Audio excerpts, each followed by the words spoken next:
That'd be cool. Ladies and gentlemen, welcome to another episode of Trip Smoke Pit. Tonight, Yep.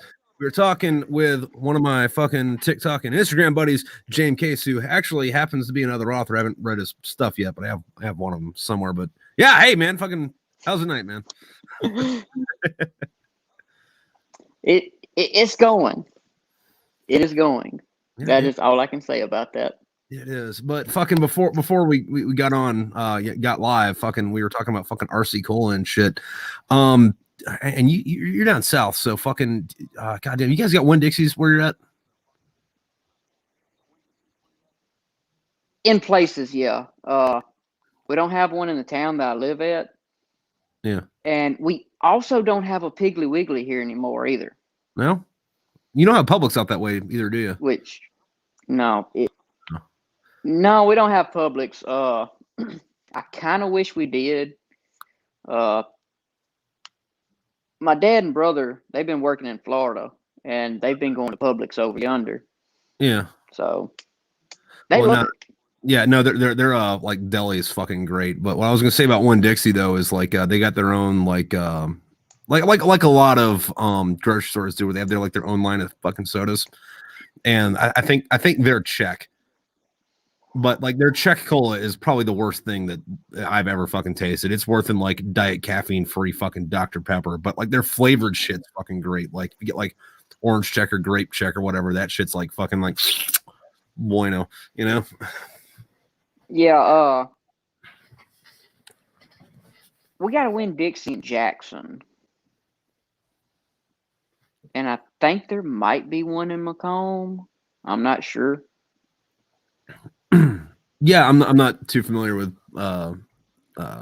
goddamn fucking Mississippi's geography, so I couldn't draw that to you on a map. Although I did listen to a thing a while back where somebody, I think they were in Mississippi, it might have been in Alabama, but they like built this like outdoor like hedge maze that you could like see from like fucking outer space almost.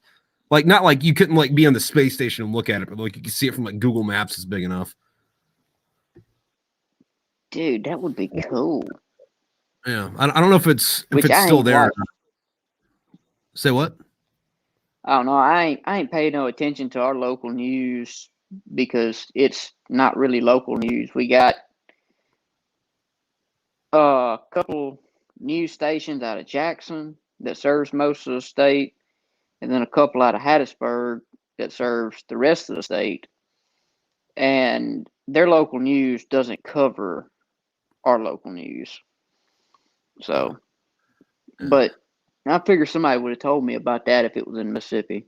Yeah, I think it might have been in Alabama. Yeah, I don't know what its status is now, because like when I heard about it, it was because the guy that made it like killed himself, and then like some dude at like NPR like wrote a story about him.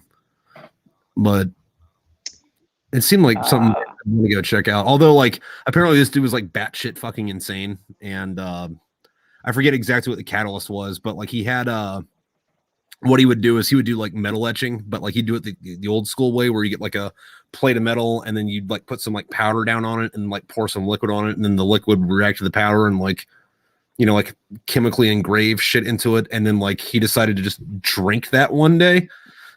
And it was like, oh, well, that does not sound fun. Is that, can I still go to that hedge maze, or is that on private property now? Like, what's up? I don't know. I don't know. I figured that would probably be private property now, but you know where the speaking of stuff like that, you know where the Skinnerd plane crash happened at in Mississippi, right? Yeah, or about. I couldn't point it to you on a map, but like I knew. All right. Well, I can't even point it to you on a map, and I'm not that far from it. Yeah. But they have a monument up for it now. Really? But the monument is 60 yards away from the crash because the people that own the land where the crash happened at, they didn't want it there because of legal reasons. I actually work with a guy now that went to the crash, got money out of the plane and all that. Like he said there was drugs everywhere, cash everywhere. he said it was, showing off rock star shit. Nice. My so I'm from Jacksonville originally. My dad went to high school with those dudes.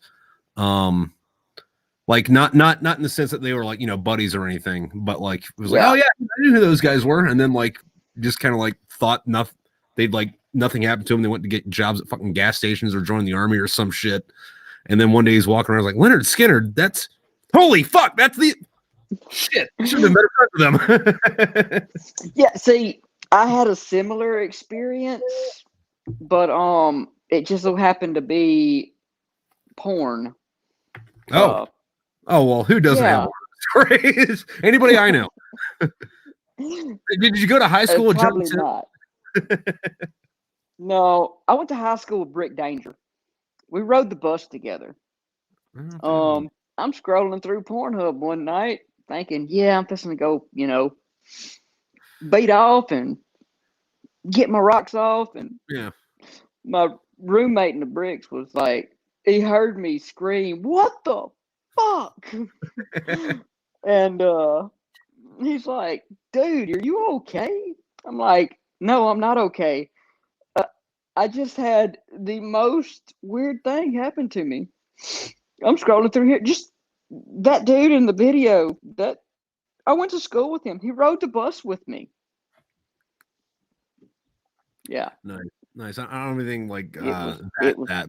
Like there was this one dude fucking I had when I was in fucking Pendleton, and this dude was like one of the biggest fucking pieces of shit I ever met in my life. But his wife was really hot. And like the first time I met his wife was because she came over to fucking like our barracks for like field day or some shit to yell at him. And then like, since she was a sergeant, he was a Lance Corporal. Apparently they've been married since they were PFCs or some shit. She made him stand at parade rest while she was yelling at him. I was like, holy fuck, I'm not, you know what? Y'all do this. But I was also thinking, I've seen that chick before. It was probably in a fucking porno. So I go to fucking Google her. Like I'm on Google for like 6 hours, just doing like every fucking possible combination of what I can find that shit. I don't find it. But deep down in the fucking pages, I see one of my buddies that's in my platoon. I'm like, no, what the fuck's that about? So, I click on it and, he starts talking to the fucking casting couch guy about like going down to like Tijuana and like banging fucking trannies and shit. I'm like, okay. So then some other dude shows up and starts sucking his dick. I'm like, oh, okay. All right. So I'm going to press pause on this. I'm like, hey. So I call my roommate over. I'm like, dude, look at this. He's like, dude, that's, whatever the fuck his name is. And then my buddy fucking calls him. He's like, bro, guess what we found? And he's like, suitcase full of cash? Fuck, I don't know. He's like, we found it. He's like, what the fuck is it? He's like, dude, we found it. And he goes, oh, did I look cool? It's like, sure, I guess. Fuck, I don't know. no, but the best one of those though, God, that is like you're watching porn and like this dude just fucking like ran on this chick and it like zooms up and the dude's got like a giant eagle globe and anchor on his chest. You're like, huh? Yeah, I wonder where this was shot. I can't think of the guy's name. He was with Vet TV for a while, and he got into porn on a bet. O'Hara or something like that. O'Hare, something like that. Anyway, this was when I first got in the military, and more or less, it was like 17 or 18. Yeah. Donnie O'Malley followed me. This guy followed me. And I come across his porn one day. And I'm like, wait a second. I get off of it, go to my Instagram, I look him up, I'm like, holy shit. I know who he is. It's just so weird seeing people on porn that you know who they are. And then seeing them making a porno. Yeah. I mean, fucking. Which I mean, I never come across. Yeah, it's never the hot chicks, that you're like, damn, I wonder what that chick's titties look like. Never find that. You never find that. Well, a chick I had a crush on in high school, she wound up being a stripper. And we rode the bus together, and we actually dated for a little bit. Yeah. But dating a stripper is like eating a bag of Doritos in church. Everybody looks at you funny, but deep down inside, they all want a piece. Okay, so you know how there's that like meme or joke about how like you could say anything that sounds outrageous and just say it in a Southern accent, and like that's how people in the South would say it. It's like eating a bag of Doritos in church. It's like, wait a minute. That's a really good analogy. I'm gonna put that in my bank real quick. I'm gonna save that for later.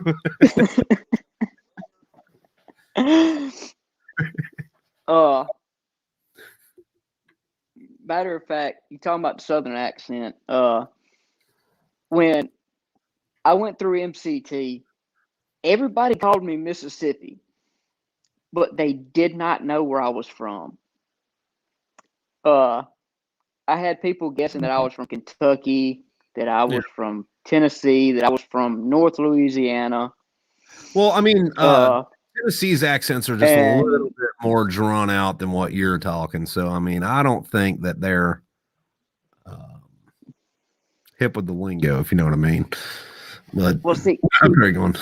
The thing is, we had people in that platoon, that training platoon, from all over the South, and none of them could place my accent. Yeah. Because I'd worked with people over the years from all over the South. Right. Because before I joined, I worked on pipelines and in plants as a pipe fitter.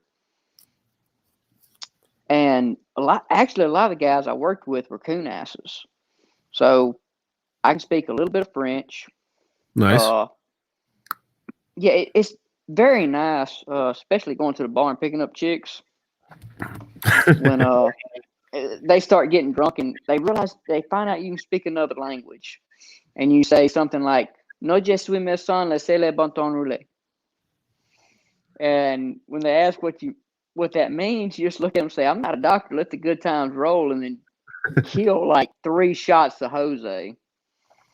Yeah, they have fun with that. Yeah, I've never been able to make that one fly because my, I guess, second language is fucking German. So it's like, yeah, gehen Sie aus, yeah? No, that's don't do that. No, but like that's the other thing though too. Like fucking, I was talking to somebody the other because like I don't think that I have an accent. I don't think anybody actually thinks they have an accent. But I was talking to somebody the other day and I asked them what time it was. But like I said, you know, what time is it? And I was like, oh. But like I also judge on my levels of drunk because most of the time I'll say you all are not. But if I had a few beers, that turns into y'all ain't. And then like if I have a few more beers, that turns into y'ain't. And it's like, oh, I'm putting four fucking words into one fucking syllable. All right. Y apostrophe AIN apostrophe T. Yeah, so I was a reservist and I hated the fact that I went reserves. And when I actually got to my unit in New Orleans, as soon as I could get on active duty orders, I done it. Yeah. Well, I stayed on active duty orders for most of the 4 years that I was in until I got medically retired. And I always said finna. All right. None of the guys from Cali knew what I meant. And like I was like, oh yeah, I'm finna go do that. And I had one staff sergeant. He was from over around New Orleans. And he actually heard me say it one day when they were like, dude, you do what? He's like, look, let me translate for y'all. He is going to go over here and do that in a timely manner when he gets a chance to. Yeah, this whole conversation hilarious. Is making me miss the fuck out of Florida right now. I'm just saying.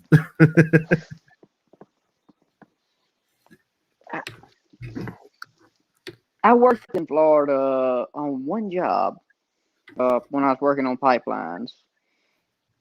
And I can't remember the name of that town for nothing, but it was just north of Pensacola. Like it was kind of on the Alabama line. Yeah. but it was close enough that, which saying that, it ain't really that far from Alabama to the Gulf Coast of Florida when you're in that area. Yeah. But I mean, it was one of them deals where you literally only seen retirees at the campground. And I had a blue heeler. She was still in the heeler puppy stage, which lasts for 2 years. I don't care what anybody says. They still I feel you. I get and same thing. Yeah. I was actually fooling around with a vet tech, and I forgot she was on my Facebook, and I said something about the heeler puppy stage literally lasts for 2 years, talking about my dog I got now, who is a red heeler. And she's like, oh, if it didn't last for any longer than a year, that's just bad training. Like, no, bitch, no. But anyway, yeah, you come get old couple, motherfucker.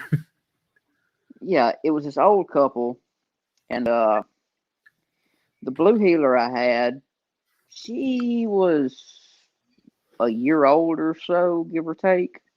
Yeah. And I had one of them retractable leashes for a big dog. Like, it was set for 120 to 150 pound dogs. And she would take off running to people, because she's like, oh, person, I get pets. I'd let her get, so far away from me, I'd lock it. The old woman, like, oh my gosh, puppy. And my dog looked at her, took off. I locked the leash. Dog cuts a backflip. And the woman raises hell at me about, the dog cutting a backflip. I look at her, I say, ma'am, this dog is still in training. She is still a puppy. Yeah. I'm not wanting to let her develop bad habits for any reason whatsoever.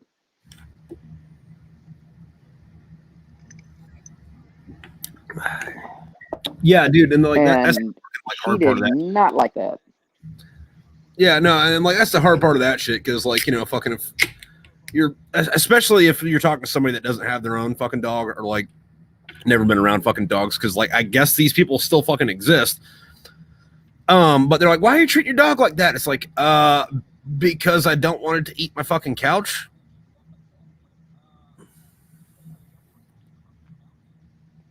So yeah, I felt real bad. What is it? So, say what?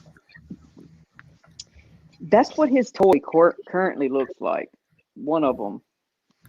He literally killed it. Road, that was a squirrel. Did you get that on the side of the fucking road, dude? Looks like it's ran over by a fucking 18-wheeler.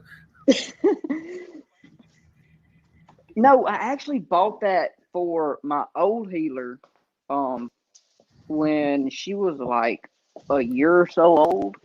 Yeah. And this was after her. She either had a box or something similar of the same style toy, and she just showed no interest in that one whatsoever. Did not play with it after her other one got destroyed. Yeah. Well, it was put up. I got this dog, and he's killed it within just a couple of months. I come back from a job in Ohio. I'm sorry, Ohio is fucking terrible. Oh, man. Was it? I fucking hate that place so much. Oh my gosh. That's Texas. Ugh. Dude, no, Ohio's so bad. I'm not the guy that's fucking driving around, fucking waving the fucking Confederate flag or anything, but every time I'm even reminded of Ohio, it's no, we should have won that war. Fuckers. I fucking hate that place so bad. I'm sorry. Sorry for sidebarring this. I just hate Ohio. I'm sorry, go on. Yeah.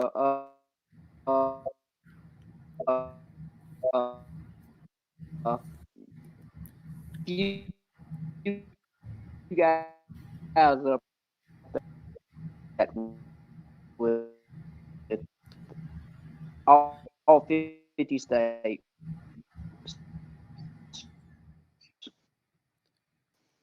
Yeah, I'm sorry, man. You're really echoey. Kind of broken up. Completely broken up. Spinning beach ball of death broken up. Am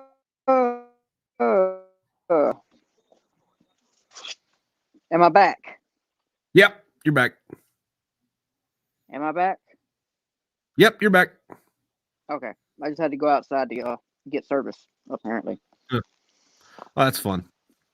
Apparently everything is going crazy. Yeah, no, yeah, apparently right, it's like Willie.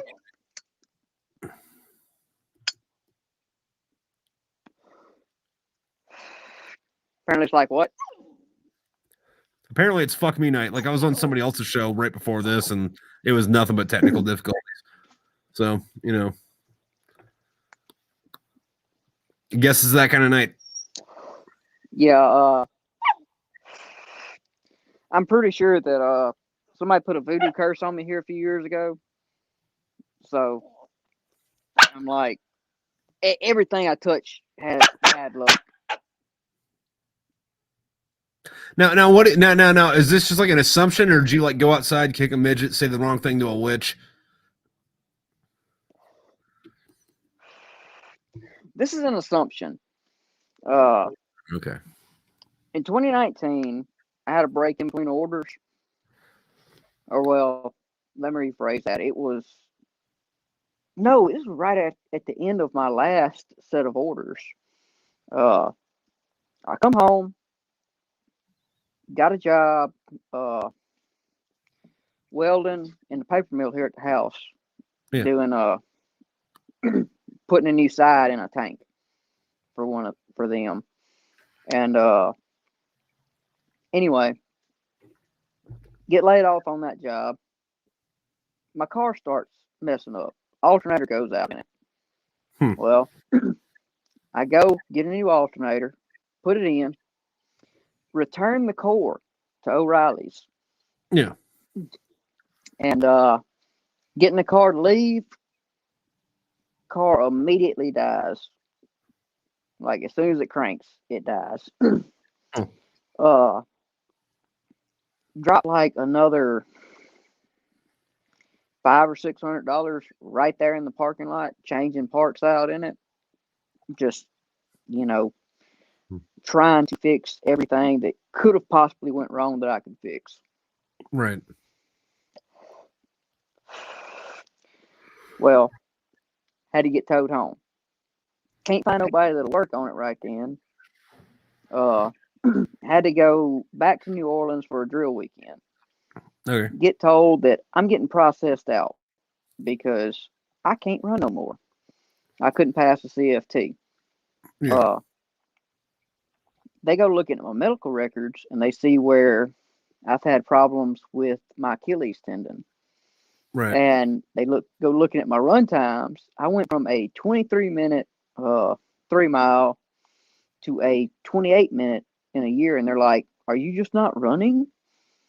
I'm like, "Y'all have seen me out there running.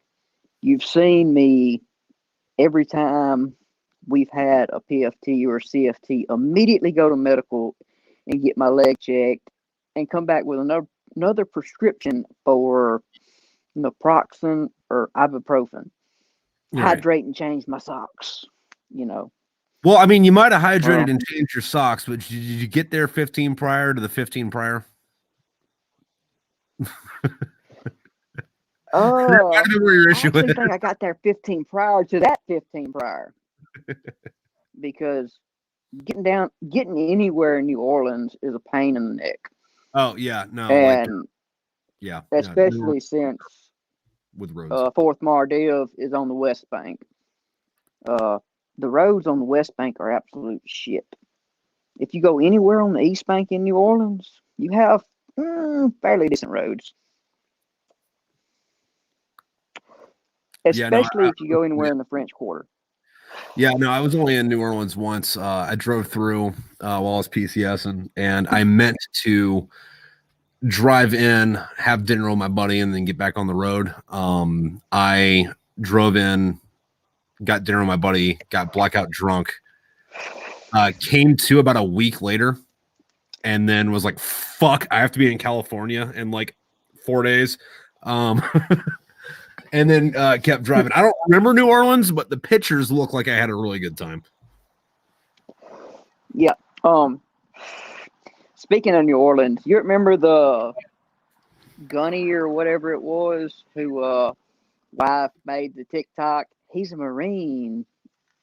Oh, was that guy a Gunny? I always thought it was some fucking poor fucking Lance Corporal in base housing. No, he was either a staff sergeant or a Gunny. I can't remember. That makes it so much. I worked with him in New Orleans. He was in the G4 shop in New Orleans.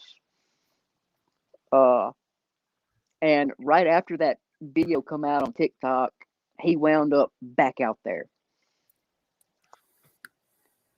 Terrible. Yes. Like, I seen the video and I'm like, wait a minute, I know that guy. And then we get talking about it down there and they're like, yeah, that's Staff Sergeant so-and-so. I'm like, holy shit. Yeah, dude, no, that's the worst thing about that, especially when it comes to like TikTok, because like, or like the mill talk and vet talk fucking shit, because like a quarter of it's gold and then the other 3/4 like, dude, why did you even bother making this shit? Yeah, like I'll post some shit on TikTok, and mainly when I do it, I'm drunk, or have a decent buzz, or else I've been playing the guitar, and Ultimate Guitar, their app has a thing where you can record yourself. Yeah, and I'll record myself for like a minute on that, and then just post it on TikTok just to do it. Yeah, no, I'm the same way with fucking TikTok, where it's like, all right, over the course of the week, like you might get 3 TikToks. Saturday night, you're gonna get 30 of them, and you're gonna fucking like it. I'm tripping. I'm not drinking tonight. I'm just. Yeah.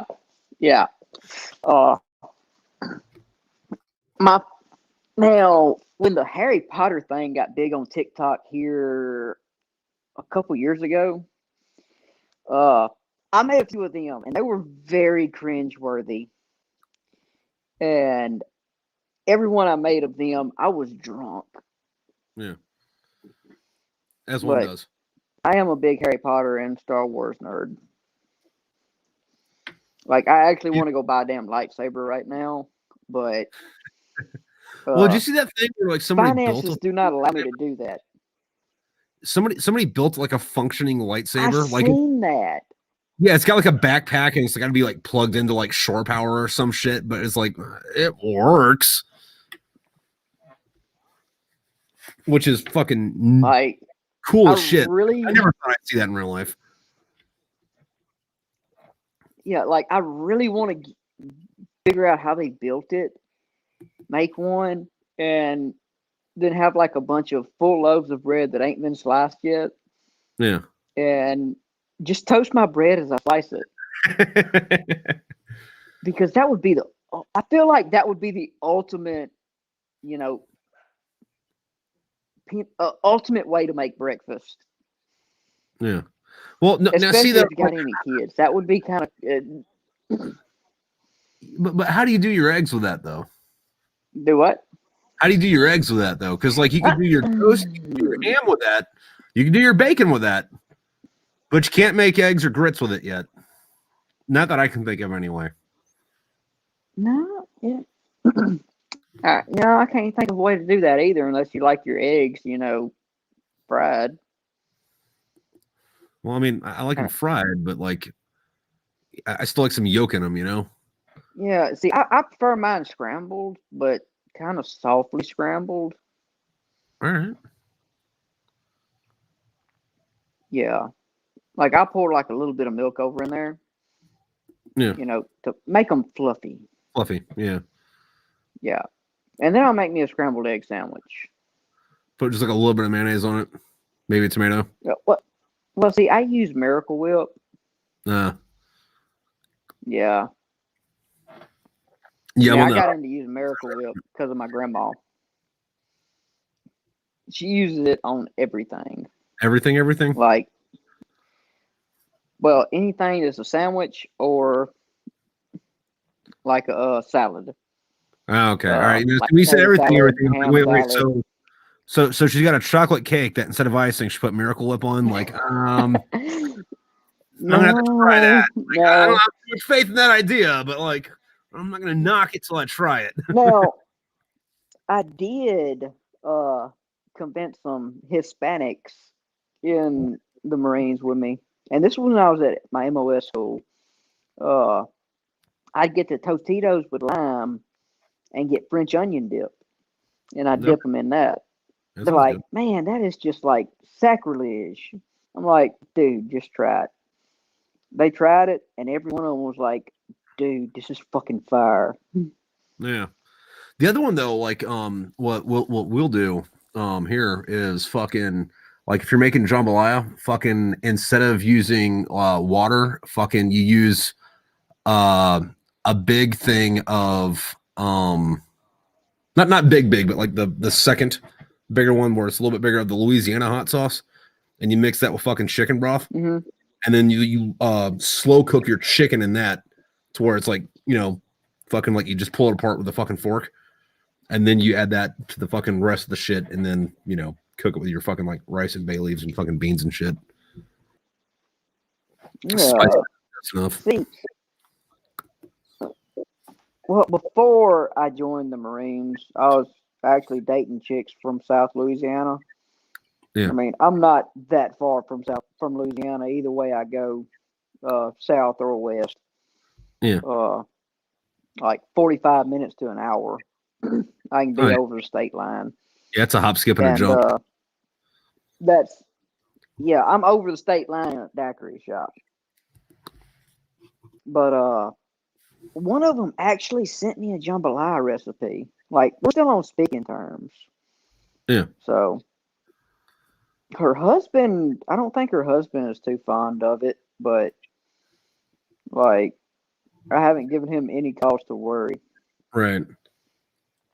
Like, they actually got married when I was in New Orleans on active duty orders, and she was having second thoughts, and she was asking me about it. And I'm like, yeah, don't ask me about that because my mama wanted me to marry you.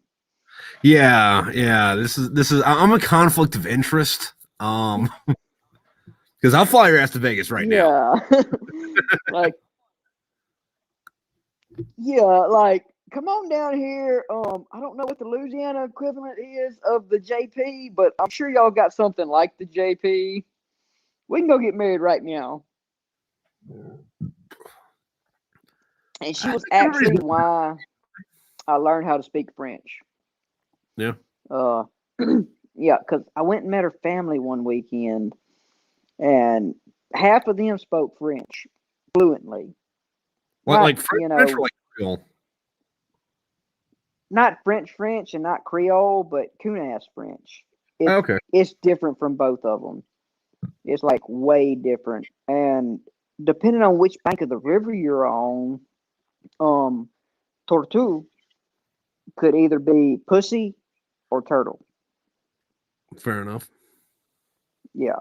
Well, I mean, fucking, I'm guessing if you're on, depending on what side of the fucking river you're on, it could be both if that's what you're into. You fucking. Well, I mean, then again, I guess they don't have that up in West Virginia. If that was in West Virginia, there'd definitely be a fucking dick joke in there. Yeah. Oh man, speaking of turtles and pussy, I don't remember what grade I was in. Well, see, we went on a field trip to the zoo one year, and me and another guy was by the turtle exhibit, and was broke up in like groups of 3s or something like that with a chaperone. Yeah. Like, we were kids. And we happened to see a couple of turtles fucking. And we're old enough to know what they're doing, but still young enough to not know. You know, it's like 5th or 6th grade. Like, we Right. know some things. Like, I don't know what that is. They're doing something, man. Yeah, like, we know how animal babies are made. I mean, we're country as hell, all of us, because of, you know, county schools and all that. But the teacher seen what we was laughing at and pointing at, and she just so happens to be one of my cousins. She grabs us both up, me and this other guy, and frog marches us away from the turtles because we're laughing our asses off. And we're like, are they? Yeah, they are. Yeah, it was one of them deals. It was hilarious. Yeah, fucking nature's beautiful, man. Fucking I think it was at the San Diego Zoo. I was hanging out with this fucking chick, and there's like this like gaggle fuck of like fucking 13-year-old girls, you know, fucking just being annoying fucking fucks. But when you come up there, there's just like wading pool type thing where it's got, you know, like ducks and flamingos and like storks, you know, fucking like just like regular common birds, but you know, they somehow got them all in this thing before you go in and see like the original fucking Oh God. yeah, whatever the fucking things are. But there's this mama duck, right? She's walking and she's got all the little baby ducks behind her, and all these girls are like, oh my God, look, the mama duck's got all the baby ducks.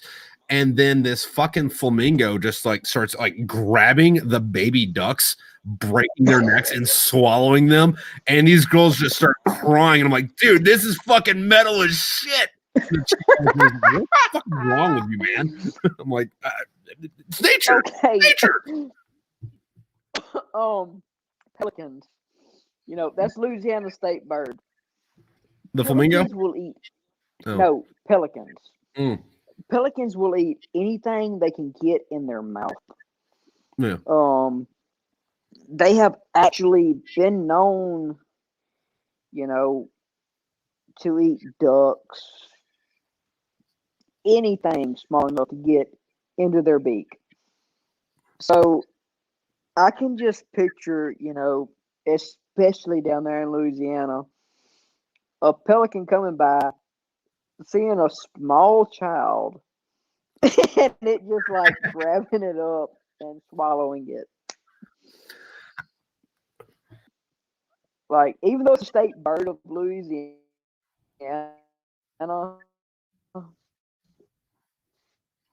you cannot illegal if you show a reason for killing it. Yeah. Because people have killed them for trying to eat their dogs. Right. They're small children. Dude, birds are mean, man. They're fucking little dinosaurs. Oh my gosh. Fucking but pelicans though. Go on. My youngest brother has chickens. Oh. And little tiny T-Rexes. So yeah. He is 16 years younger than me, I think, give or take. Right. I'm 30. He's like 13, maybe. He just had a birthday. I'll have to ask him more how old he is. But anyway, my mama would come over here and kidnap my dog. Okay. Because I don't live that far from her now. Anyway, last time he was over there at her house, he started playing with the chickens. And he killed one of them. Like, had it in his mouth, walking around with it, but not like chewing on it. He was playing with it. Right. Well, this is the second healer I've had that has killed a chicken at their house. The first one, the blue healer I had, that I said that about the training with the leash earlier. Yeah. She killed one because I come home for one weekend. I was living in my camper full time then because I was working on the road, constantly gone. I might have been home 2, maybe 3 months out of the year. And anyway, when I come home for like a weekend or a holiday, if I wasn't going to be home for, or if I was going back to the same job, right, or the same town, I wouldn't pull my camper back on. Well, I'd stay with my mama. And I let my dog out of the truck. She ran up into the edge of the tree line, was taking a shit. The rooster they had seen her, beat the shit out of her while she was taking a shit. And the next day, I'm somewhere in town getting something. My mama calls me. She's like, "Your dog just killed my rooster." I'm like, "Okay. Your rooster beat the shit out of my dog while she was taking a shit." Yeah. So, all's fair in love and war, ain't it? Yeah. Yeah, they did not like that. Yeah, no, like fucking birds are assholes. They accused me of not feeding my dog. Well, see, the same rooster, I was changing the oil in my truck I had at that time. It was like an 04 3500 with a Duramax in it. Yeah. I mean, it was my welding rig. And I had it pulled up in front of the shop. I had the oil pan under it. Dropped the plug. Went to slide out from under it and looked. And that rooster was bowed up. I mean, you know how they'll bow up at the wings cocked out. Yeah, you stick their fucking feathers. To jump on me. Yeah. I slid out from under the truck quick.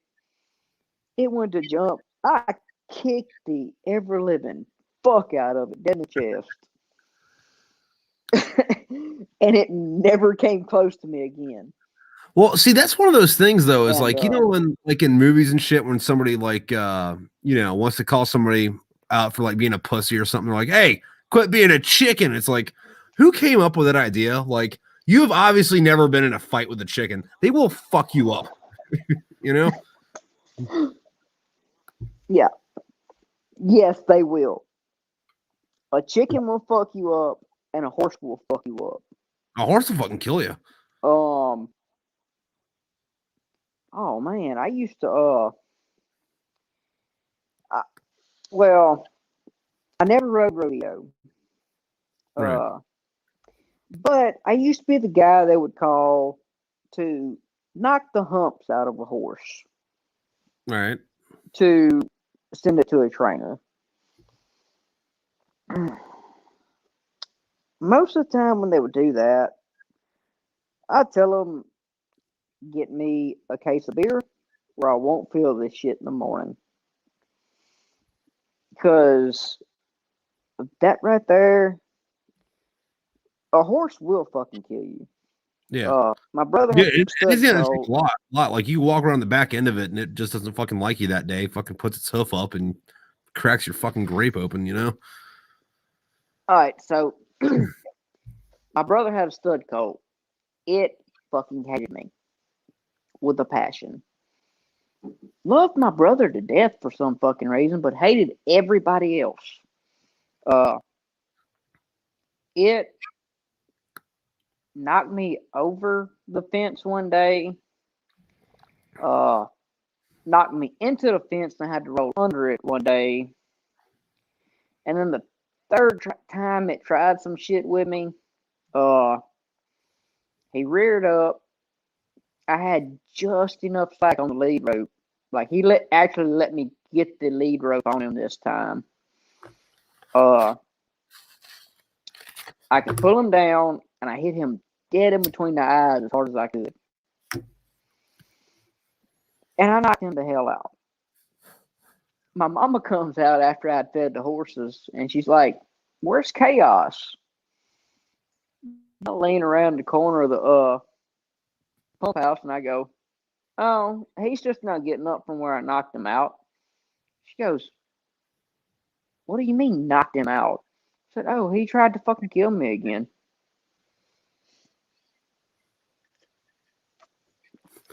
Yeah. He was bringing them hooves, wasn't ready for the fucking hands to be thrown. Hey, that son of a bitch there, he was one of them.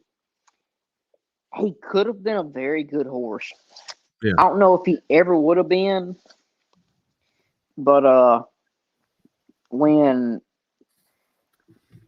we had let's see, I was about 14, 15. My mom had remarried my stepdad. He's like 12 years older than me, 13 years older than me, something like that. So your mom's sugar mama? Like how's that work? I'm not sure, but I never paid attention to that. All right, fair enough. Anyway, he thought he could ride the broodmare that we had. Well, he couldn't ride her. My mama couldn't ride her. I could ride her. I get her out in the pasture. They already had her saddled up. I come in from school, and they're like, "Hey, let's see if you can ride her." I'm like, "All right, cool." I get on her, get her out in the pasture. We're walking around. I get her into a trot. She starts trying to crow hop, which is kind of bucking, but not. Yeah. And they start hollering at me, "Hey, bring her back to the house." Well, I spin her around, and she's 11, 12 years old at the time. Had been broke to a saddle at one point, but for most of her life, she was just a broodmare. Yeah. Like, she had good blood, which was why she was just a broodmare. Fair. Anyway, she apparently remembered most of her training and had been rode enough to have it reinforced. I spin her around, kick her into a full-on gallop. And there was about, I'm going to say about 30 foot of, not sand, but dusty ground there in front of behind the pump house where we saddled the horses at. And she slid that whole 30 foot up to the fence. And as she's sliding the last 5 or 10 foot, I kick my left leg up over, have the reins in my right hand. And when she stops, I step off the saddle and throw the reins over her head and hand them to him. It wasn't but about 2 weeks after that, all the horses got sold. All the saddles got sold. The only things that was left was a bridle and 2 sets of reins that just so happened to be in my room at the time. Oh, it wasn't like you kept them for good luck or anything?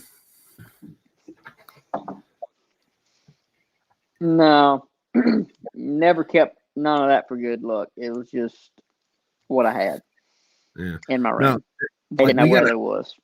Yeah, we got a tree on our property that somebody threw a fucking horseshoe on one of the branches, I'm guessing 30 years ago. And like the branch, like it's like right at the fucking, like, I don't know what you call that on a tree, but like I guess the armpit of the trunk in the fucking branch. And like it's like grown around it, and you could just barely tell that it's there, except for like the bottom 2 fucking like prongs sticking out. And you're like, oh, that's a horseshoe. What the fuck that's doing up there? And I don't know if that was that is called a fork. Yeah, that sounds about right. But I don't know if that was thrown out there for or if somebody was playing fucking horseshoes and flung one too high and was like, fuck it.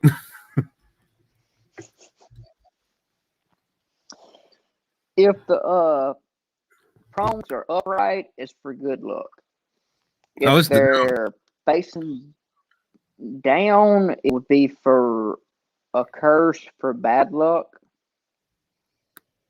Well, I mean, that or somebody threw it up there on accident and just never climbed up to get it down. Yeah. The one on the tattoo I have on my shoulder, I mean, it's on my shoulder blade. Yeah. My paint horse I had, she got knocked up. Because, well, I mean, we was actually going to breed her back to my mama's paint horse that she had. Yeah. Because hers was out of roping stock and mine was out of reining and cutting stock. And we could, like, it was like, at the time it was high dollar stock. Like 20 grand a pop stock. And at the time, when we got the horses, was going to bring them back to each other when we realized how much the stock was worth. And then horse prices dipped like drastically. And my brother's horse was the one that actually got to her. And my mama sold my horse and the colt or filly off of her at the same time for like $500. I mean, that was how low horse flesh was at the time. Yeah. And a couple years later, I'm at the Dixie Nationals rodeo. I mean, it's a pretty big rodeo. Yeah. We got, midway through it, you got like high dollar singers like Justin Moore, George Jones have been there. Really? Yeah. Huh. No, because I've been to a handful of rodeos and I ain't never had anybody sing there that I knew who the fuck they were, Like fucking like I mean I know George Jones has been dead. Justin Moore, yeah. God dang, there's been a bunch of them that's been there. Yeah, no, I'd lose my shit if I was at a fucking rodeo just fucking trying to get drunk and look at people being assholes. Like, holy shit, it's George Jones, Yeah. I mean, I'm just naming off people that have been there, that I've seen or heard of. Alan Jackson, Alabama. Is Alan Jackson still there? I'm trying to think of who the ones my ex raised hell over me trying to get her to me actually fixing to buy tickets and her not wanting to go to a radio and just picked a fight over bullshit. Yeah. To keep me from buying tickets. Yeah. No, is Alan Jackson still fucking around? I haven't fucking heard anything about him since like the fucking early 2000s. He's still around. I mean, he's got a TikTok actually. Really? We have to write that down. There is a guy who follows me, and I gotta take a piss. It happens. But yeah, I know that it's not Alan Jackson himself. But it's some dude that's like trying to be him or pretending to be him or making fun of him or whatever. No, not pretending to be him, but it's a fan thing. Okay. Is from the way I understand it. They're not claiming to be him. Which Taylor Dye, she's a new country singer. And I don't know if it's her backup account or a fan account actually followed me. No. But here a few months ago, or I say a few months ago, actually a few weeks ago, she started to release another song and was teasing it, and it was talking about Tennessee whiskey. Yeah. And I said, so, comment on about Kentucky bourbon, and she commented back to me. And I just started talking shit to her, and it was a new account popped up here a while back. It was her account, but it said 2.0. I never said anything else about it, like to her. So it could be her account. Yeah, well, the thing is about that though is like if you say just the words Tennessee whiskey, like I know a lot of people might start thinking about like actual Tennessee whiskey, but I just think about David Allen Coe. So, like, what is bourbon? Smooth. It's Tennessee whiskey. Yeah, that. No, she was talking about like legit Tennessee whiskey. Like something about Jack Daniels in her song that had something to do with it. Yeah, I'm pretty sure that's just. And, Jack Daniels is Tennessee whiskey, straight up. They don't claim to be bourbon, nothing like that. Yeah. Well, although that's a weird rabbit hole to get down too, because like you get down the fucking thing of like, all right, so is this whiskey? I mean, it's all whiskey, but is this bourbon or is this Tennessee whiskey? Because they're two different things. Or is it Kentucky bourbon or is it Kentucky whiskey, which is a completely different thing? But then we got Canadian bourbon, which isn't really bourbon. We're just gonna call it bourbon anyway. Whiskey snobs, man. I'm here for the drama, but fucking. Oh man. I mean. Whiskey itself. All right.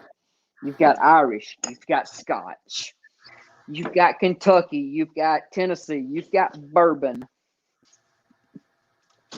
And the whole reason they call it bourbon, from a historical standpoint, and the whole reason it's aged in oak casks, charred oak barrels, whatever you want to call it, is because of the fact that it came from Bourbon County, Kentucky, or Bourbon County, Tennessee, and got shipped down the river to New Orleans in the casks. They had bourbon stamped on the side of it. I mean, that's it. Yeah. Huh. Didn't know that. You had to have county of origin at the time, I think. Yeah. Dear God. Well, I mean, because like I know that like is very like wide on my damn elephant boots. Yeah. Yeah, but I know like whiskey is like a very wide, broad fucking stroke term, and it's more like saying whiskey is kind of like saying cola. It's just like that genre of fucking drink. Yeah. Well, see, that's like here in the South, you say whiskey, and people are like, oh, what kind of whiskey? But you go up to like Ohio and you say bourbon and Coke. I mean, I'm just using Ohio because it's like the only state I've ever drank in that a northern state. Yeah. And when you say bourbon and Coke, they just get you a bourbon. Right. Now, Tennessee bourbon and Kentucky bourbon has different tastes because of the water. Now,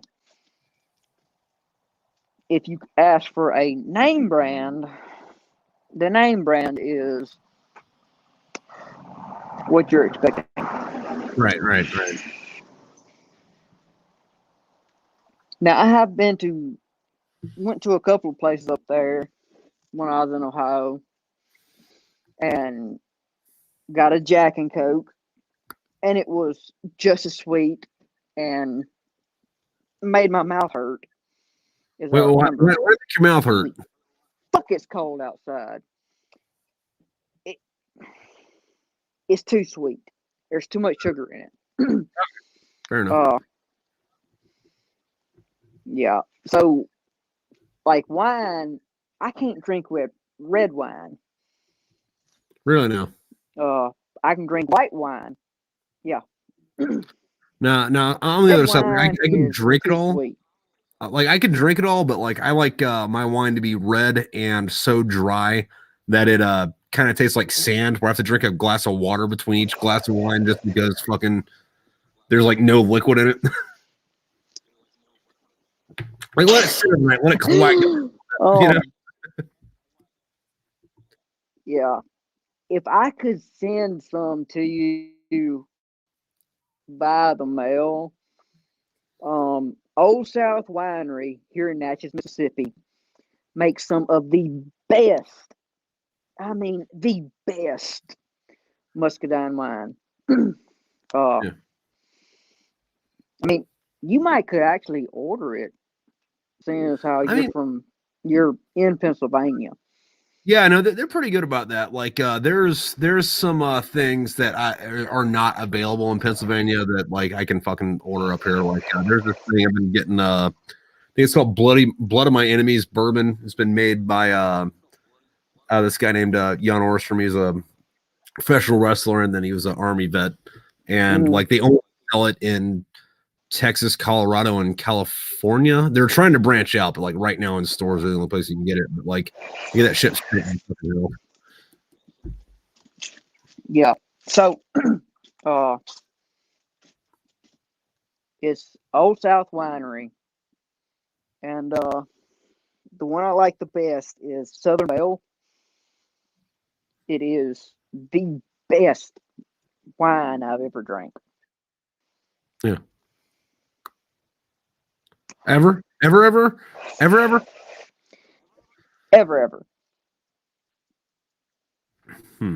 right. See on that. Yeah. And that would be like you can see it back there behind me. No, it's all fucking cut the lights on. Ah, shit. Well, but you know, my brother has a GMC Jimmy, an '88 model, or something like that.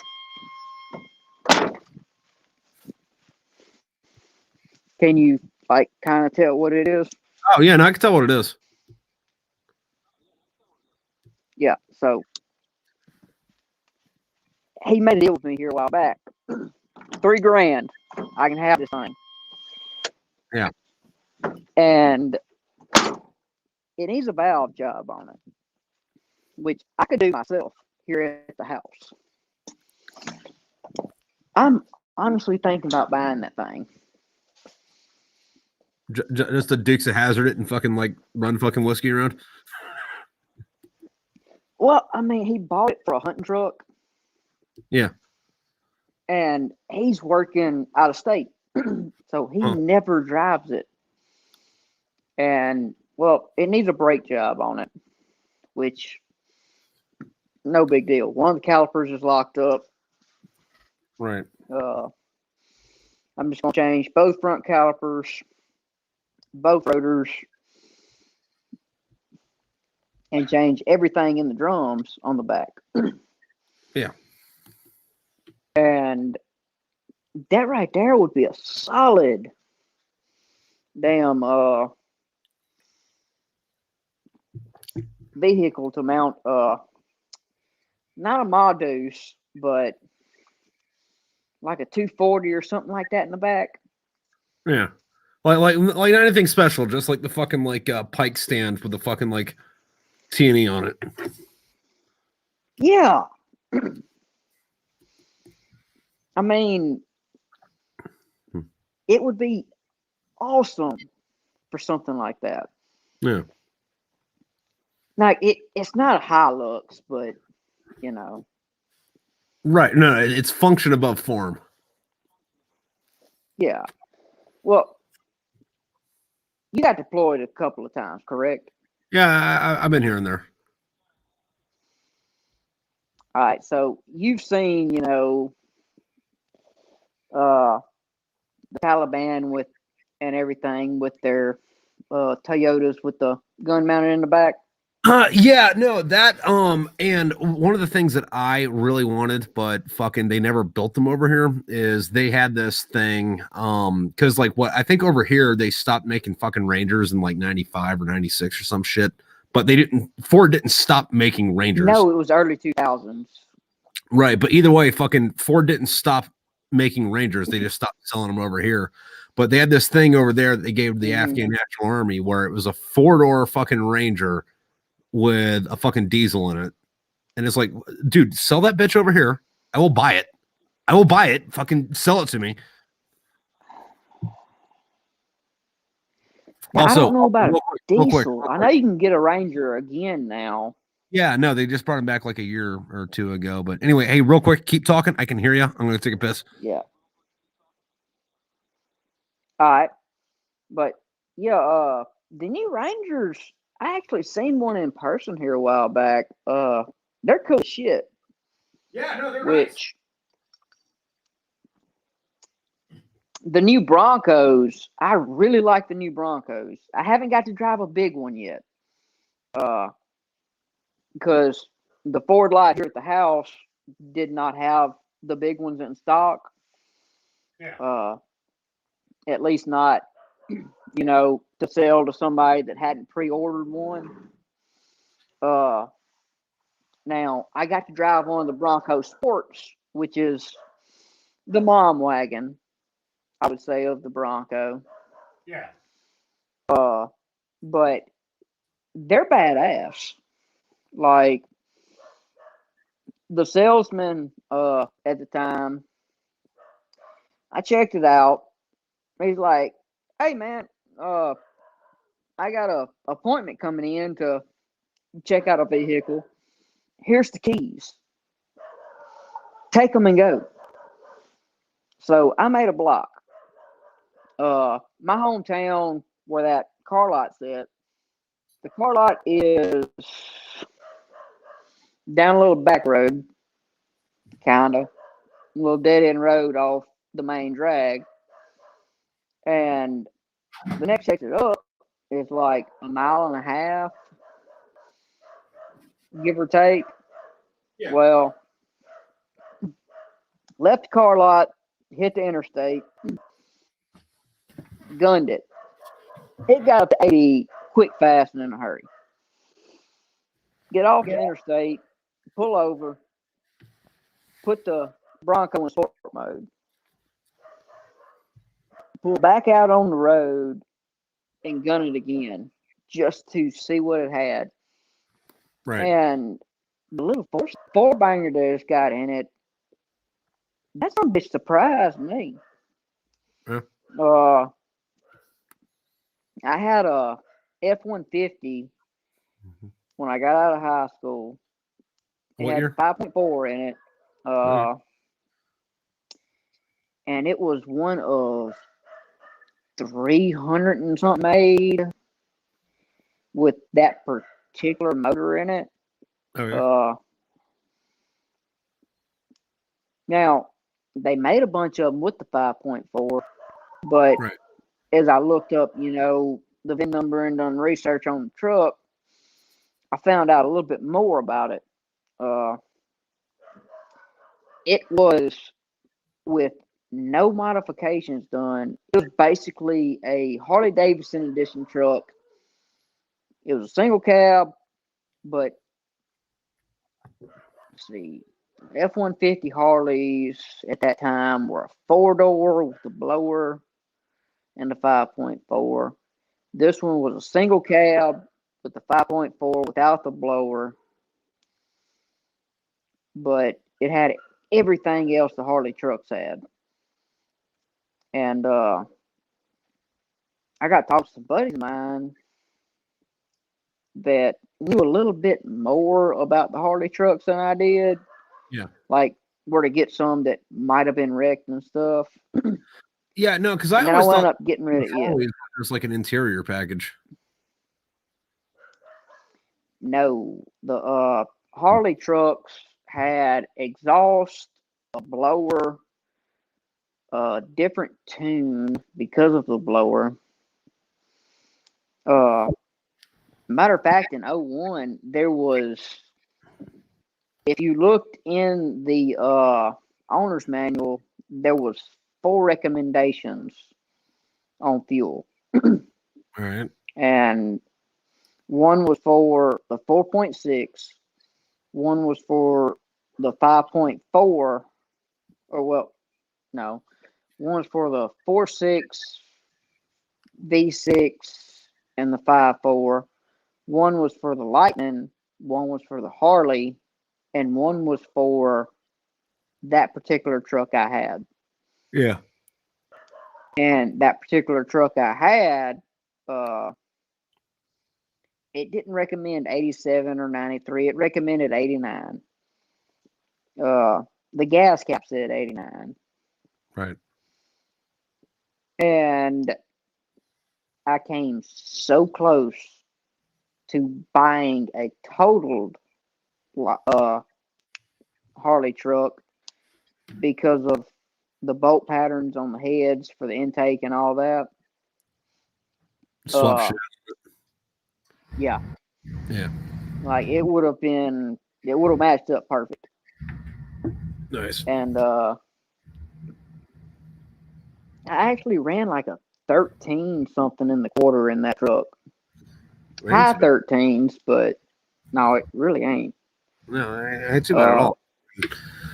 Yeah, and like I don't know what the fuck happened to Ford, because like, and like maybe this is like my own prejudice with that shit, but like fucking that like body style they started giving them in the fucking 90s where they like rounded it out. Like I couldn't ever get on board with that shit. Like there'd be shit where it's like, yeah, dude, that's a nice truck, but I don't want to fucking drive it just because like fucking like when I was growing up, like, you know, one of my uncles had a fucking 88 fucking like F100, you know, and it was like, no, that's what a truck's supposed to look like. It's supposed to have square headlights and it looks like it could float. Can we go back to that? I'm about that close to trying to talk my stepsister into selling me the 93 Ford F250 that my daddy had. All right. With the 7.3 IDI. Big fucker.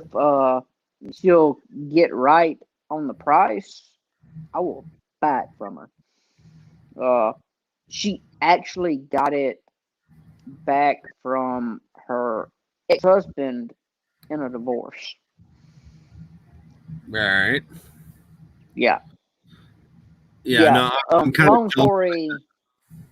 Because of that. My daddy bought the truck and he actually ordered that truck in 93. So you got, I got pictures of me in the back of that truck. Yeah, like the original radio, I spilt the Yoo-hoo on and the button stuck.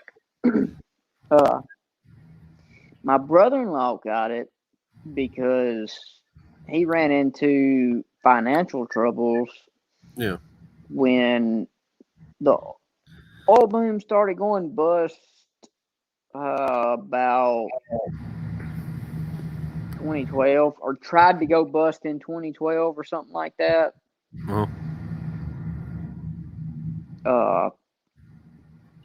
And I was pissed off at my dad for a while over that shit. I mean, he gave the truck to my brother-in-law at the time. And I tried to talk my brother-in-law out of that truck. Yeah. 7 or 8 times over the years. And every time I try to talk him out of it, he's like, oh, well, I just put new tires on it. I just done this to it. You know, price going up. Right. And at the time, the blue book was like $1,000 on that son of a bitch. And I knew exactly how many miles it had on it. Yeah. And he wanted like 12,000. I'm like, no, dude. There ain't no way. Like, I had, you know, enough credit at one point. I could have got a $6,000 loan with nothing down, no kind of, guarantee or nothing. Right. And gave him that. But I was not just going to attempt to, put $12,000 on a 93 F-250 that was still stock and in the shop every other week. Yeah, no, fucking that kind of reminds me though. Fucking there's a guy I gotta fucking link you up with on fucking Instagram. I think he just started at TikTok, but he's one of my buddies. Well, a friend of a friend originally. Kind of became a buddy. Kind of like what's going on here. But he's got this like fucking like hard on for fucking doing shit with cars that shouldn't be done with fucking cars. Like he was on one of Jesse James's fucking TV shows where they ripped apart Cummins and a Miata. No, they ripped apart. I think it was a '78 Corvette, and they turned it into a steam engine that ran off of fucking wood. What the fuck? Yeah. I mean, like you know that, like, how Corvettes have that like bubble in the back where like it. The only thing you can really put there is the top. If you got like a Targa top or some shit. So they cut that up, put a fucking steam engine in it, and got that bitch up to like 88 miles an hour. just fast enough to go back in time. And it was cool because it was like, but I was watching this fucking thing like, wait, Corvettes are made of fiberglass. Is that going to set them? Oh, yep, there it is. It's on fire. Hope you had fun with that, fucker. Oh my gosh. But it was. Right, it so was, there's like. All right, so there's 3 big car shows down on the Gulf Coast every year that I can think of right now. You got one in New Orleans, and I'm saying New Orleans is Gulf Coast just because the fact that it is. They might as fucking well be. I mean, the Mississippi River runs right through there, and nobody thinks anything other than New Orleans. Yeah.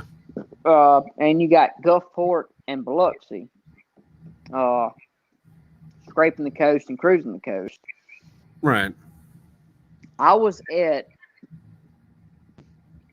scraping the coast one year, and it's been a few years ago. I was actually working in Pascagoula, which is kind of on the Mississippi-Alabama line, and I was staying in Alabama.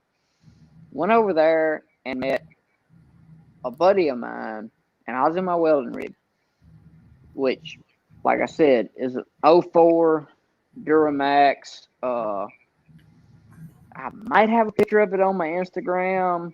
I know I've got a couple of pics on my Facebook, but I was rigged out in a dually bed. I had everything shined up, polished up.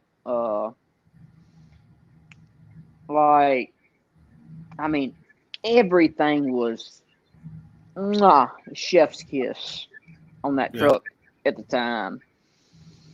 I go down there. I've got people asking me to do burnouts and stuff. I'm sitting on 34.5-inch tires with 4-inch keys in the front and nothing in the back. Truck's kind of sitting a little bit like that, but just making all the wrong decisions. All I had to do was put another 10 pounds of air in my airbags on the back, and it would have set, like that. Fucking that's not Bahaten. What's the opposite of Bahaten? Not Bahaten. Bahan. Baha. Are you talking about the Carolina scrape? Okay, so it is not the Carolina scrape. They're appropriating that from the fucking Californians, because California's been doing that for fucking decades, because that's how you drive over fucking dunes. And then all of a sudden, some asshole in fucking North Carolina is like, look what I can do. I'm like, dude, it's old, man. Fuck. Did it take this long for that? Dude, I had a Ranger that was fucked up like that 10 years ago. And this is fucked up. When I say fucked up, I mean, like, the transmission was fucked up. First, second, third, and fifth gear worked. But you couldn't get fast enough to use the fifth gear. because the fourth gear wouldn't fucking propel you up there, and you're in California, so you're doing the fucking mountains and shit. So it got up to a good 50 miles an hour, but it would go over anything. Yeah. And the four-wheel drive works sometimes. Okay, I remember in one of your early books, you said something about a GTO. Yeah, dude, no, fucking, yeah.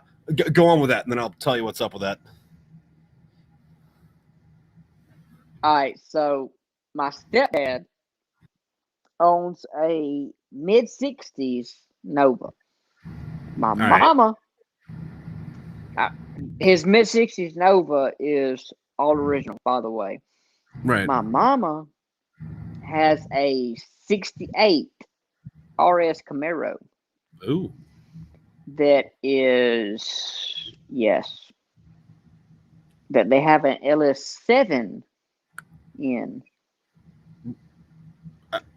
Okay, all right. Is clean as fuck. And the third car show I was telling you about that happened in NOLA, she actually won. I don't remember what it was she won, but she won something in that car show. Yeah. And it is clean as fuck. Like, she got this car from my great aunt, who is just her regular aunt, who bought it new back then. All right. Yeah. Now, what I was saying about the scraping the coast, the first year I went, I come across a Mustang 2 that was a four-wheel drive. Somebody had put a Mustang 2 body on a Ranger frame or something.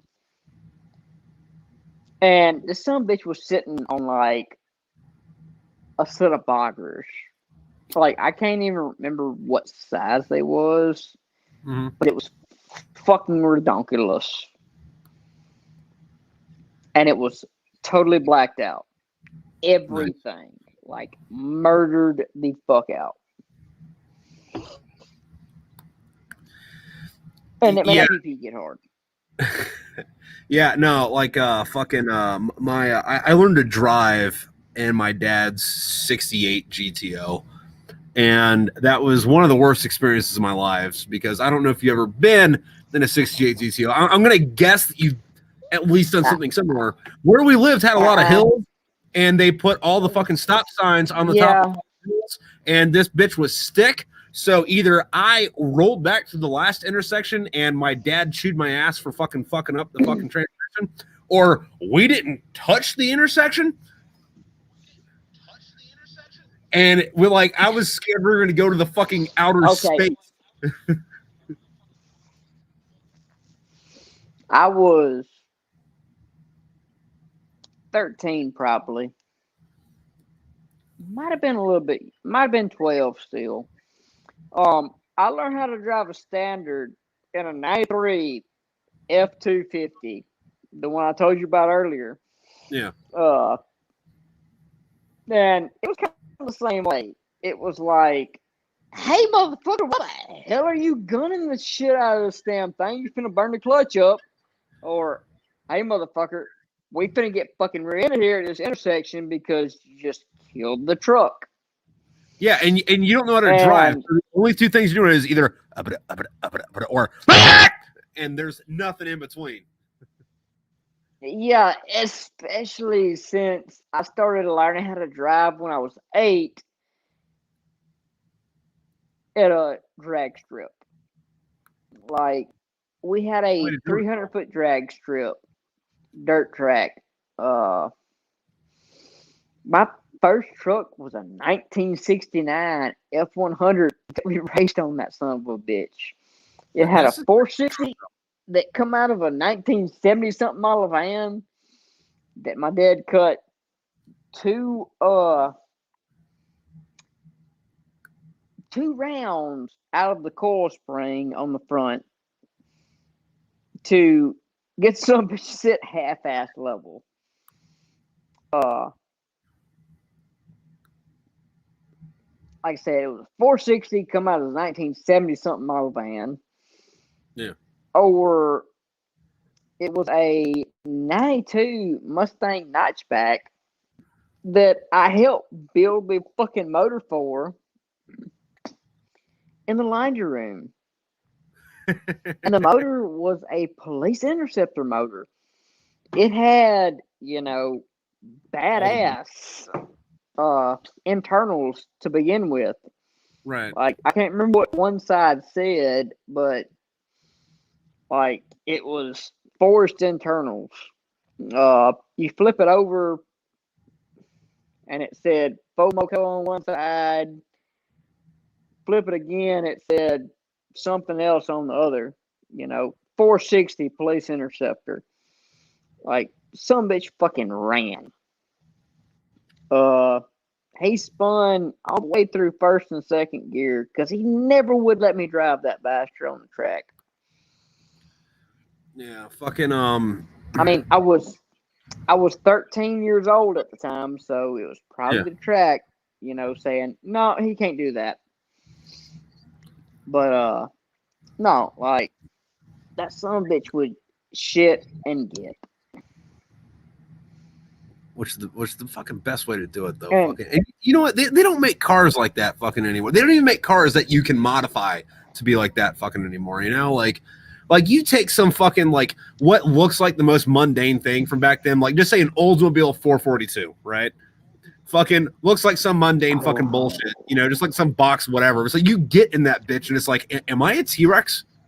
Because that's the only way I can fucking describe fucking operating this thing. Like I'm not trying to be blasphemous, but you're not being blasphemous. The only thing, by the way, this Ace of Spades fell out of my cowboy hat when I picked it up.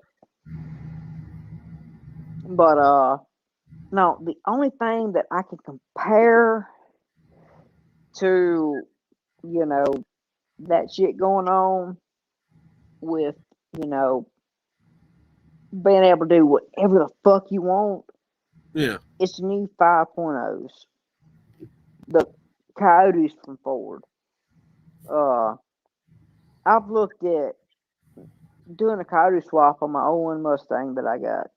Yeah. I'm looking at right at 30 to 40,000.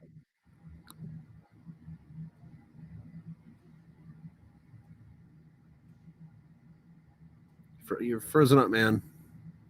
Depending on what I do. Yeah. That's motor and transmission for 15. Uh-huh. Blower for 10. Then can you hear me? Yeah. All right. Well, anyway, 30 to 40,000. Motor and transmission 15. Blower 7 to 10. Cams $4,000. Then I gotta get a tune. I can't do the tune up all together, including the rear end work that I have to do because I'm not going to go back with 8.8 Ford. I'm not going to put a 9-inch in it because if I need to take something out and change it, I can do it myself. I've worked on a Ford 9-inch shit since the time I was fucking 12 years old. Right.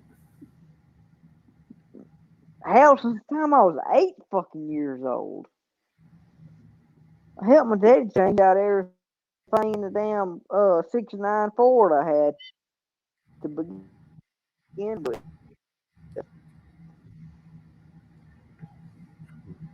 Yeah. That some bitch had a damn 9-inch rear end in it.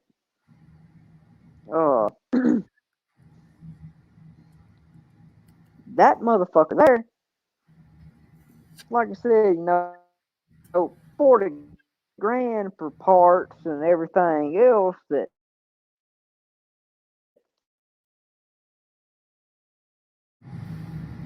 I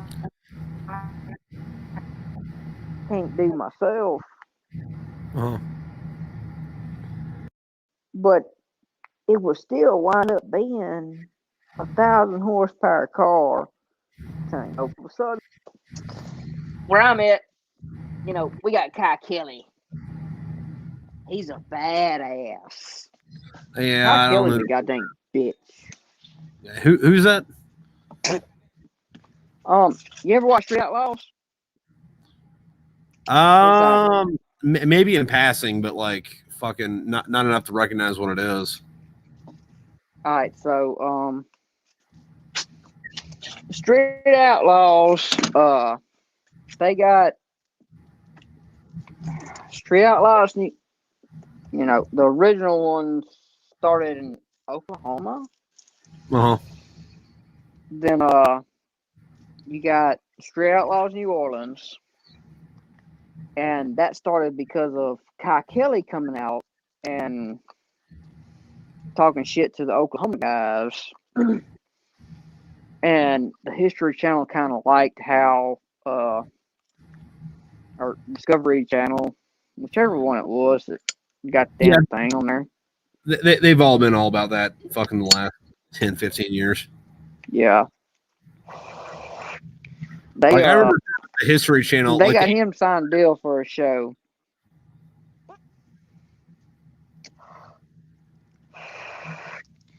But the Street Outlaws New Orleans started because of Kai Kelly.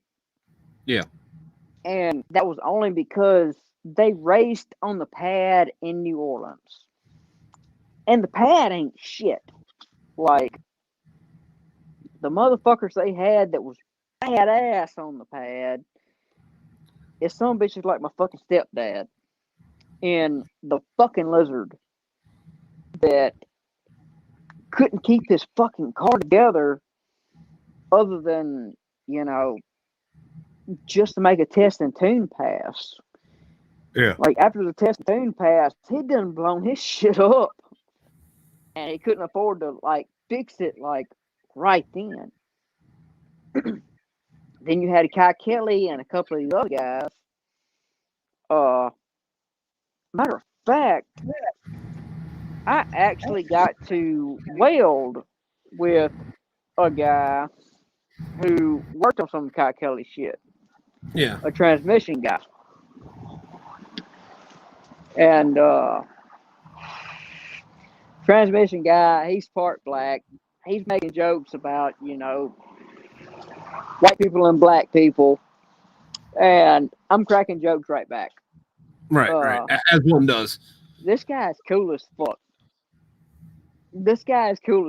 He is old as fuck, too. I say that. He's probably in, his 60s.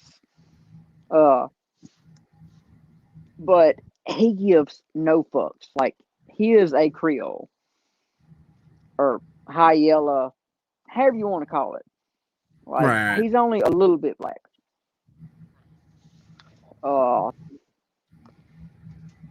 But he also knows that I don't give a fuck about race. So he's just, cracking jokes with me back and forth. Right. The other day when we were working together. And when I find out he knows Kai Kelly, I tell him what I think about Kai Kelly, who is, in my personal opinion, a bitchin', whining motherfucker who can't do shit without paying somebody to do it for him. Right. I have more respect for my stepdad as far as drag racing goes than I do for Kai Kelly. My stepdad actually knows a little bit about motors. Right.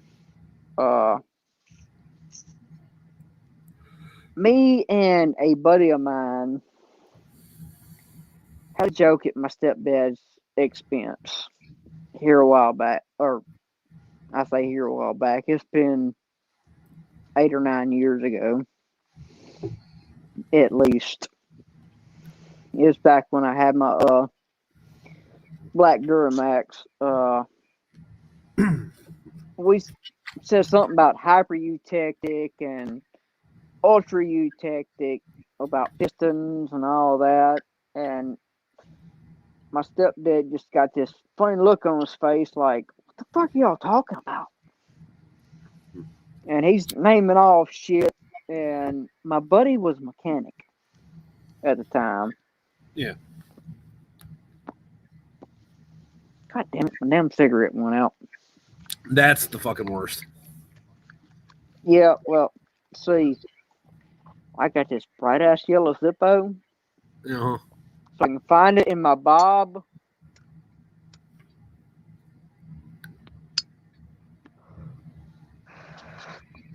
Yes, I have a bug out bag.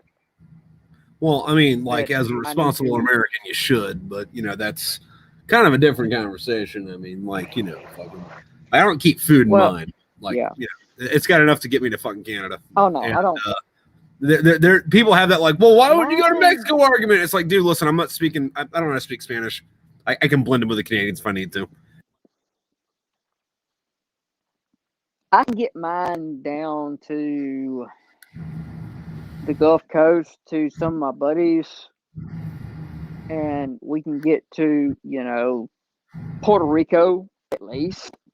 Yeah. But or depending on, you know, how shit goes, if it goes sideways bad enough down here, I can probably get to Canada or the West Coast or Mexico, even though I can't speak Spanish. Off of what I got in there. Yeah. Yeah, and like French. Between what I got in there, and I also got, you know, the standard military loadout. 6 mags on my flak for an AR, plus 2 for my sidearm.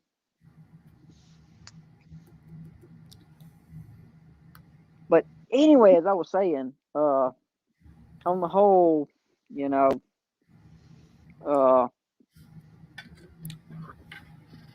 Kyle Kelly shit. Yeah. And the hyper eutectic, ultra eutectic, all that shit.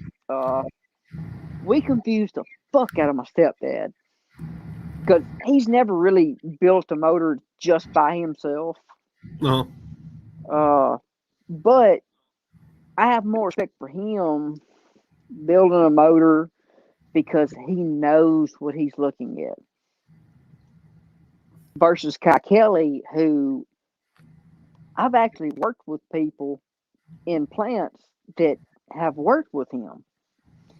Kyle Kelly is a bitch and a half. He will throw somebody under the bus to make himself look good. Oh, that sucks. That's always a shitty personality type you don't want to fucking work with, you know? He is a shitty person. And I kind of hope he watches this. What are you talking about? Nobody watches the show. Probably not. Yeah. I mean, my mama asked me what I was doing tonight, and I told her, I'm like, oh, so I got an interview for a podcast. She's like, what time? I'm like, oh, it's like 9 o'clock our time. She's like, why so late? I'm like, well, because this ain't his only job.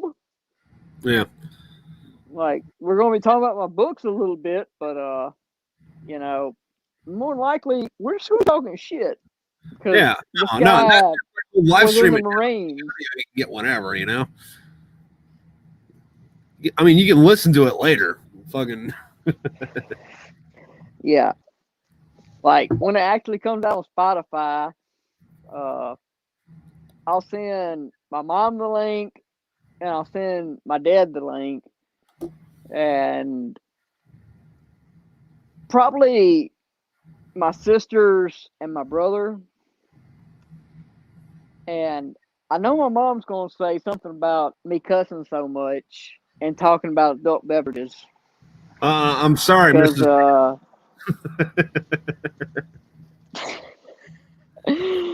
Well, it does not matter because she knows I used to put the fun in functioning alcoholic. Like, I stayed drunk for 3 years after my first engagement like fell through. Yeah. And she accused me of cheating on her with Mexican whores. I was working in South Texas at the time. Yeah. Well, we started dating. I wasn't working in South Texas. Then I went in South Texas. And when I came back, I was still kind of in South Texas, but I wasn't close enough to the border to like go across the border. Yeah. Like you could without, see Mexico, like taking a day off. Yeah. No, I couldn't even see Mexico from where I was at the second time. But when I actually started looking to get her a ring, it was one of them deals where I'm asking people that like knew her, hey, you think she'd like this? And she just fucking goes off on me and accused me of cheating. Come to find out, she had cheated on me. Which fucking is the turnover? Brother. Yeah, see, my brother, she's a couple years younger than me, and my brother's a couple years younger than her. My actual blood brother. Right. He's the one told me about her cheating on me. And I just stayed drunk for like 3 years because of her. I started to sober up, and then the girl I was dating turned out to be a lesbian. She left me for a woman. And then my fucking throat got mad about that, you know. I was not, because we wasn't. I mean, because like the person she left you for had titties, and it's like, well, I mean, I can't compete with that. See, the only thing that like really upset me out of that whole ordeal was the fact that I was working in Alabama. Yeah. And the guy that stole my truck had 37 counts of Grand Theft Auto against him. Shit. And got charged as a minor. And he was 17 fucking years old. I mean, I guess good for him. I mean, that's one way to scam the system, I guess. Yeah. His buddy was at the courthouse bragging about he's going to beat anybody's ass who, threatened to testify against that guy. Right. And I went outside with another guy to smoke a cigarette. And I made sure his buddy was out there when I said what I said. Right. But I said, anybody who is going to steal some bitch's fucking welding truck or steal somebody's vehicle that's got all their fucking tools in it. Yeah. They kind of deserve the fucking death penalty. Or at least to get hit with a truck. I will die on this fucking hill. Yeah. Like, I straight up fucking went off. And I'm like, I don't give a fuck who says, they don't deserve it, or if they want to fucking fight me over it. If they want want to fucking fight me over it, I'll fight them right here on the fucking steps of this damn courthouse. I'll beat them till they're fucking dead. Nah, see, like I got a different view on that. Like I think that like fucking if we sentence someone to death and then like say like we hang somebody, right, or like put them in the chair, gas chamber, whatever the fuck it is. If they survive the first like attempt, it's like, all right, well, I mean, we tried to hang you, you survived the hanging. You're free to go. I mean, like, obviously God doesn't want you dead. We tried.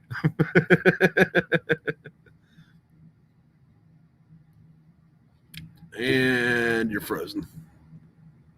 Oh shit. Yep. I don't know what happened, but I'm back. Yeah, I'm not sure. It was a little weird there for a minute, but yeah, no. What I was saying was like fucking. I think that like if we sentence someone to death and they survive the execution, like we should let them go. Like I don't care what it is. Like God wanted you to be alive. It's like we tried to hang you. You survived. You survived the gallows. We tried to fucking electrocute you. You survived the chairs. You're good. Yeah, I can agree with that. But I mean, at the same time, step one. I also think we should bring back the firing squad. I want to say I heard something about that. I might not be right. I did hear though that like you can do the fucking funeral pyre thing again legally. Yeah, I did hear that too.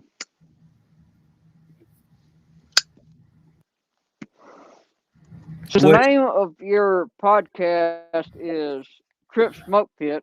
I guess I should be smoking. Yeah, well, as one does.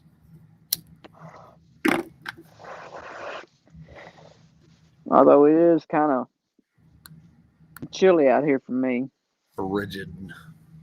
Yeah, which is weird. Like I didn't think it really got that cold down there because like even in Florida, fucking this time of year, like low 40s is what you could expect at the worst, Dude, Mississippi is the fucking weather here. You know what? Hang on just a second. Let me go get my fucking flashlight out of the house. And I will show you on the top of the Jimmy.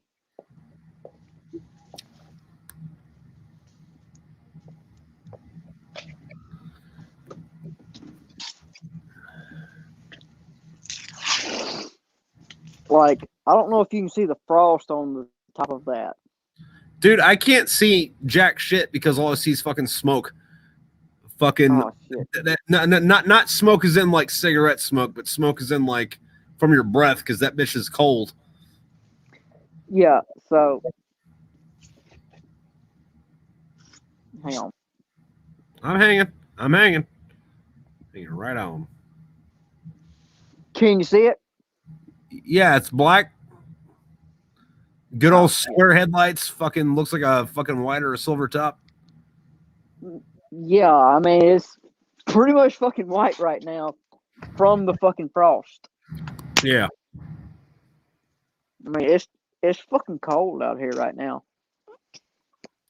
Well, I guess it is that time of fucking year. Yeah. Like right now, okay, I can see myself now. What's up? It's not necessarily cold, but it's cold enough that your breath is freezing. Yeah. And the low night's only supposed to be like 36. That ain't too bad. No, it ain't too bad as far as temperature goes. Like, I can rock a hoodie, and as long as I keep my hands warm, I'm good.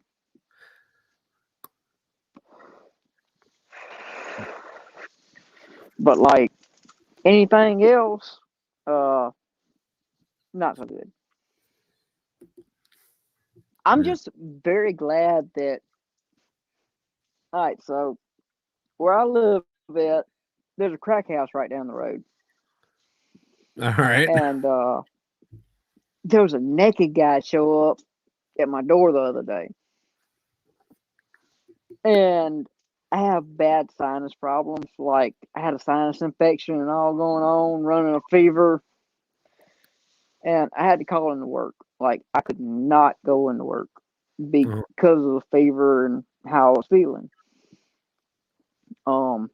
This chick I was talking to comes up to, like, help take care of me. Like, cook me food and shit. This naked guy shows up. So I threw on a pair of shorts. And I got a Glock 19X. And I grabbed it when somebody knocked on the door, and I checked my bedroom window, which looks out to the front of the house, and the living room window, which looks out to the front door, where he knocked it. Yeah. Well, I didn't see nobody out there, so I come out with that Glock in my hand.